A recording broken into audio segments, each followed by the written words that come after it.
भाई साहब बनिया हूं मैं, धंधा अच्छी तरह समझता हूँ। भाई साहब बनिया हूं मैं, धंधा अच्छी तरह समझता हूँ।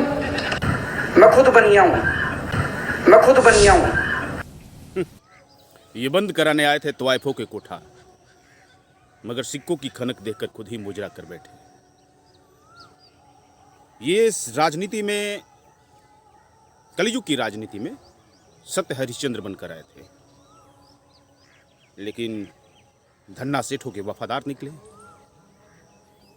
जो अनिल अंबानी का स्विस बैंक का खाता अपने जेब में लिए घूमता था, उसकी जेब से जब भी तारीखी फैसले हो रहे हैं तो उसमें से कोई गुप्ता, कोई मित्तल, कोई खत्री निकल रहा है। और ख़ास बात यह है कि ये गुप्ताज, खत्री, मित्तल आम आदमी नहीं है, ये खास आदमी है और पार्टी है आम आदमी पार्टी। गुप्ताज, मित्तल, खत्री बनिया हैं, ये बनिया पावर है, लेकिन ये आम बनिया नहीं है, ये खास बनिया है। यह पहली वैसे ही है जैसे मोदी के पास अडानी है, वैसे ही केजरीवाल के पास गुप्ताज है। सबके अपने अपने सेठ हैं। दोनों कहते हैं कि मैं बनिया हूं जी, दोनों पर तानाशाही के आरोप लगते हैं। लेकिन केजरीवाल की राजनीति में जो खास बात है कि यह व्यक्ति सोशल डाइवर्सिटीज के लिए खतरनाक है, और सोशल डाइवर्सिटीज को इसकी पार्टी में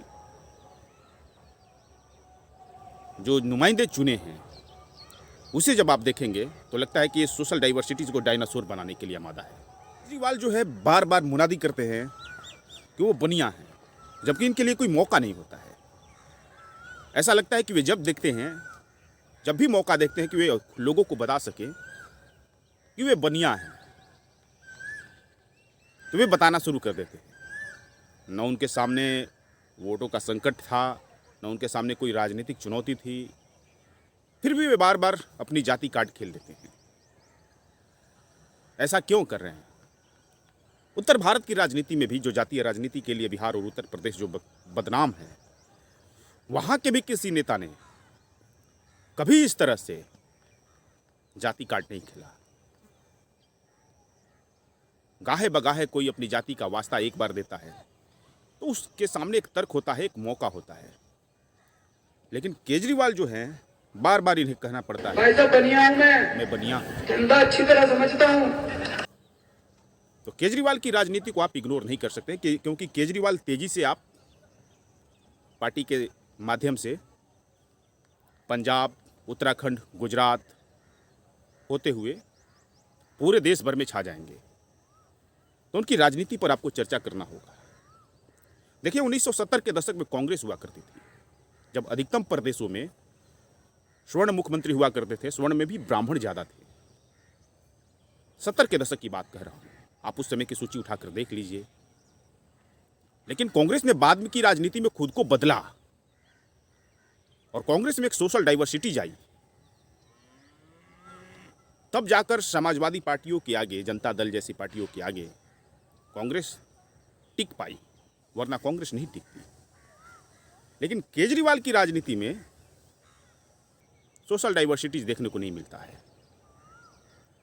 तो ये गंभीर सवाल है।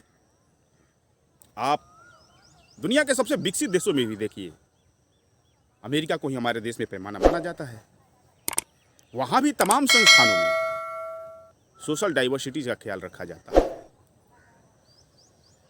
केजरीवाल ने 2018 में 3 सांसद चुने, उसमें एक संजय सिंह, जाति से राजपूत। लेकिन संजय सिंह की पहचान सिर्फ राजपूत नहीं है, वे आम आदमी पार्टी के संस्थापक सदस्य रहे हैं, बड़े कार्यकर्ता रहे हैं, अन्ना आंदोलन के दौरान प्रमुख चेहरों में रहे हैं। तो उन्हें जाति के दायरे से हटाकर हम ऊपर देखना होगा। लेकिन अरविंद केजरीवाल ने जिन 2 लोगों को भेजा राज्यसभा सांसद बनाकर, उसमें से सुशील गुप्ता और एनडी गुप्ता आम आदमी पार्टी के पृष्ठभूमि से नहीं थे, नहीं अन्ना आंदोलन से जुड़े थे। अब क्यों भेजा, ये आप तय कीजिएगा। देश की जो राजनीति में हो रहा है उसके आधार पर आप अनुमान लगा सकते हैं। चूँकि ये संसद में जाने के बाद कभी देश के मुद्दे पर कभी मुखर रहे हों सुशील गुप्ता या एनडी गुप्ता, तो आप देख लें। तो केजरीवाल की ये जो राजनीति है ये लोगों को समझ में नहीं आई तब, किंतु पंजाब में मिली जीत के बाद आम आदमी पार्टी ने जिन 5 लोगों को भेजा उसमें से एक राघव चड्ढा का नाम तो समझ में आ रहा है। जाति से ये खत्री है, यानी उच्च बनिया जाति है, आम आदमी पार्टी से जुड़े रहे हैं।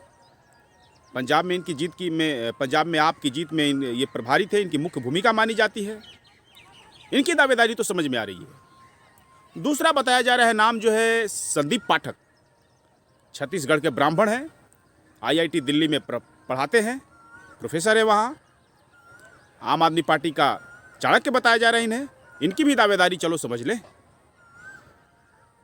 जो 2 नाम और हैं वो है Ashok Mittal, lovely professional university के मालिक कहिए, संस्थापक कहिए।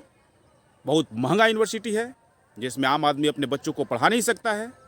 अगला जो नाम है वो है संजीव अरोड़ा, जो लुधियाना के व्यवसायी हैं, बड़े व्यवसायी हैं। अब इन 2 लोगों को, ये जो 2 बड़े बड़े व्यवसायी हैं,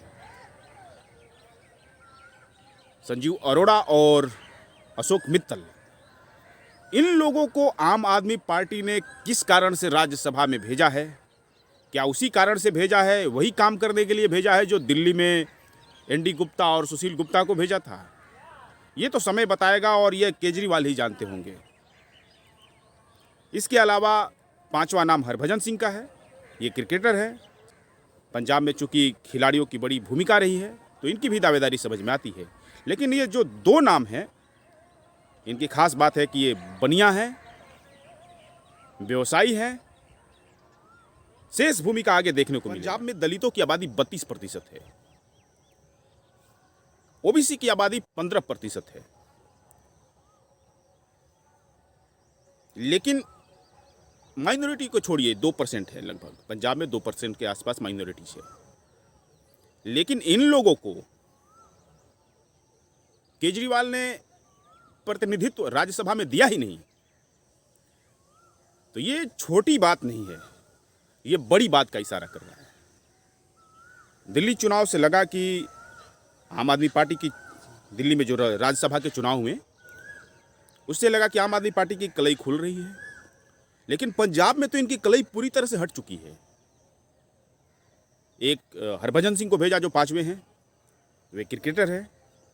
लेकिन खास बात यह है कि केजरीवाल जिन लोगों को राज्यसभा में भेज रहे हैं, यानी बड़ा चेहरा बना रहे हैं, उसमें से कोई भी केजरीवाल के चेहरे के आसपास नहीं है। इससे लगता है कि केजरीवाल आम आदमी पार्टी की आंतरिक राजनीति में खुद को भी फिट रखना चाहते हैं। लेकिन एक समाज के लिए जो खतरनाक बात यह है कि केजरीवाल सोशल डाइवर्सिटीज को खत्म कर रहे हैं। एक है बीजेपी, भारतीय जनता पार्टी। जब बीजेपी भी 70 के दशक में ब्राह्मण और बनियों की पार्टी कही जाती थी। ब्राह्मण तो खैर कांग्रेस के साथ थे, लेकिन फिर भी कही जाती थी। लेकिन बनिया जो थे वे बीजेपी के साथ थे। जनसंघ उस समय था, बीजेपी तब जनसंघ था। लेकिन आज जो है उसका जो रिप्लेसमेंट हो रहा है, जो कांग्रेस में सोशल डाइवर्सिटीज तो था, उसका जो रिप्लेसमेंट हो रहा है तो उसमें भी बनिया पावर देखने को मिल रहा है। तो ये देश के अति पिछड़े ओबीसी अन्य जातियों के लिए, मुस्लिम जातियों के लिए सोचने की जरूरत है कि आम आदमी पार्टी ऐसा क्यों कर रही है। दोस्तों, मैं एक चीज की तरफ आपका ध्यान आकृष्ट करना चाह रहा हूं। केजरीवाल जब एक एक लोगों से किनारा कर रहे थे, कुमार विश्वास, प्रशांत भूषण, मयंक गांधी, जोगेंद्र यादव जैसे लोगों से जब वे किनारा कर रहे थे तो उस समय लोगों को समझ में नहीं आया। ऐसा लगा कि दोनों के बीच में अपना एक, तीनों के चारों के बीच में कुछ न कुछ विवाद रहा होगा। लेकिन अब ये जो केजरीवाल की जो राजनीति है, जो राज्यसभा में 8 लोग भेजे हैं, जिसमें से ओबीसी एक भी नहीं है, दलित एक भी नहीं है, सारे के सारे बनिया स्वर्ण हैं। और बनिया में भी जो है अपर कास्ट के बनिया, जो जनेऊधारी कहिए, द्विज जाति, जिसका हिंदू धर्म शास्त्रों के अनुसार 2 बार जन्म लेने वाली जाति जनेऊधारी वाली जाति है। ऐसा नहीं कि बिहार के तेली हैं, कलवार है, नुनियार हैं। बनिया में भी उच्च जाति के बनिया, और उसमें भी खास लोगों को ये भेज रहे हैं जो पैसे वाले हैं और उनका कोई राजनीति में कोई योगदान नहीं है, लेकिन उन्हें भेज रहे हैं। अब क्यों भेज रहे हैं ये लोगों को समझना है, आपको समझना है। लेकिन दिल्ली के इतिहास में ऐसा जातिवादी मानसिकता वाला कोई नेता होगा तो सूचित कीजिएगा, जो कहते थे सबको संभलना संभलना, जो कहते थे सबको संभलना संभलना, वही लड़खड़ाए सवेरे सवेरे।